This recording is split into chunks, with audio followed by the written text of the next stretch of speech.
Hey, what's up YouTube? I'm back with another video, and in today's video I'm going to be figuring out Project Prelude's fueling issues. So about a month ago I began to check engine light for a fuel supply issue. I think it's like code 43. Now I did replace the fuel filter a while ago, make sure to check that video out. So today I'm going to replace the fuel pressure regulator. So let's go ahead and get under the hood.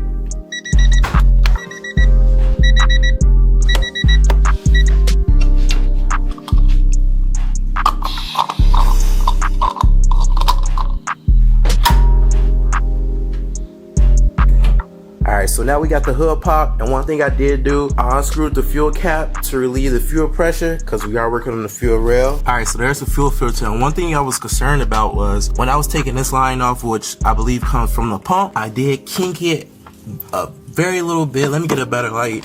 I kinked it right there. Now that don't look that bad, but I'm not a mechanic, so I don't know what's bad and what's not. But that did happen. The bolt was literally so tight to the old one that it was literally bending the line, and I didn't know how else to get it off. I couldn't use heat because I'm playing with fuel, so I just used a whole bunch of penetrating oil and it finally popped. But it kinked the line a little bit, but hopefully that's not the issue, and hopefully this is the issue. So right there is the fuel pressure regulator. It's just two 10mm bolts and a vacuum line and a fuel line. And another thing I bought just to verify fuel pressure was a fuel pressure gauge. There's a test port right here. I'm hoping I bought the right adapter because this looks kind of big compared to the adapter. Let's take a look at it. Alright, so right here is the new fuel pressure regulator. I get this off Rock Auto, and then here's the adapter I bought. Somebody said that it's like a M14 or something. I have to look at the Amazon link, but I bought what I found on a Honda forum, so I'm hoping that they're right. Of course, I'm going to be doing a little more research, and I bought this gauge. So I need this adapter to thread on here, and then the male end would thread into the fuel rail. So I'm hoping that this is the right size. Only one way to find out. I wanted to get this on first so I can test the regulator on there. So I'm going to go ahead and put this together and hopefully get it on the fuel rail. Hopefully it's the right size. Alright, so scratch testing out the old regulator because I'm looking at this and I'm pretty sure that if I put that on, it's going to be in the way of getting out the old one.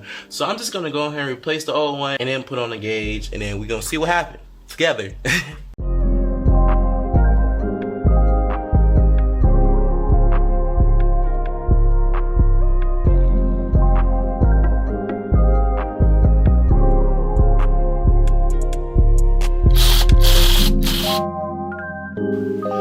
Old one out.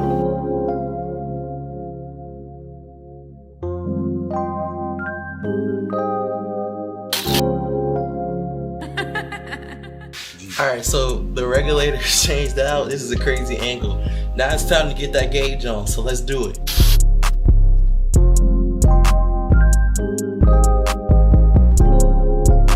Alright, this is what came out. It was a screw on top, which kind of made me nervous, but the whole thing unthreaded, so let's see if it fit. Alright, so I got the adapter on the gauge. Now I'm just tightening it down. I'm just gonna tighten it till I can't tighten it no more. Alright, so that's pretty tight. Now it's time to thread it onto the rail.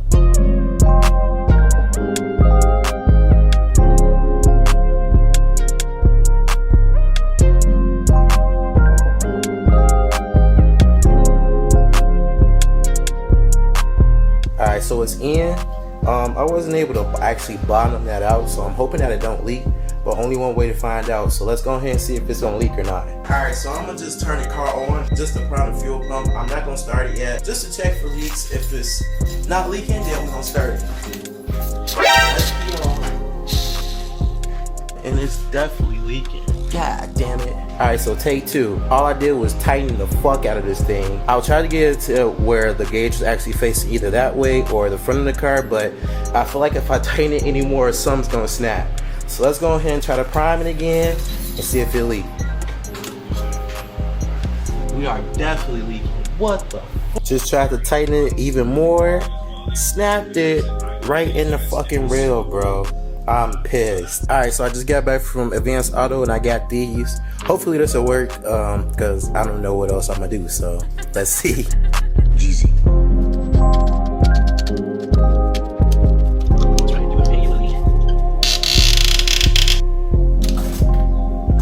Bro, no fucking way. I literally just broke the tool. Alright, so we finally got a success. I ended up just putting the adapter like on the non-broken part of the tool, and it's spinning. Bro, thank God. I was literally finna blow a gasket, bro. Hopefully the threads aren't fucked. We can't get too happy, but we do gotta take our win when we get them. And out she goes. Thank God. And I didn't make any metal shavings, so hopefully the fuel injectors don't get messed up, but there you go. Alright, so I'm just gonna put the test bolt back in. We gonna worry about that gauge another day. Alright, I got that screw back in. Now let's see if it leaks.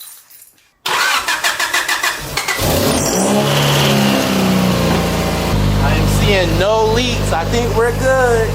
Alright, so I got the new regulator on. I said screw the gauge because I'm running out of time. So we're gonna worry about that gauge at a later date. So far so good, cross my fingers. I was mainly getting that check engine light right before or right around that the VTEC crossover. So we gonna see what happens.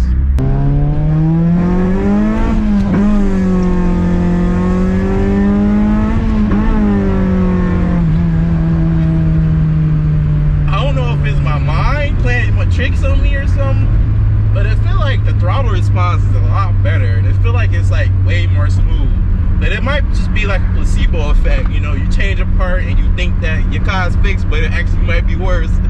Like around like 4,000 where is when that light would pop on. Now code 43 can be a lot of things. It could be an O2 sensor, it could be a fuel pump, an injector. I mean, it could be an ECU, you know.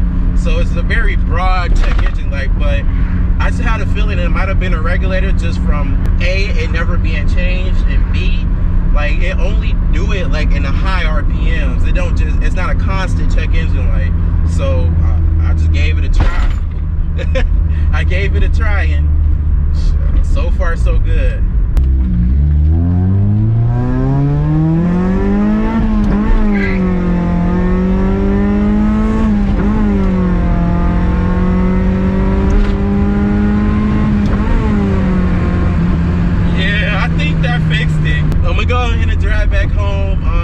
That's it. But one thing I would recommend is if you are changing your regulator to get some swivel sockets, because I forgot what that piece is, but it's a piece right on the intake plenum that's kind of in the way of the back bolt of the regulator. So if you have a swivel socket, you can get it out no problem. Also, clean culture is in 2 weeks, so I'm going to be spending that time getting this car ready, beautiful, the best it's ever looking, the best it's ever sounding, everything for clean culture.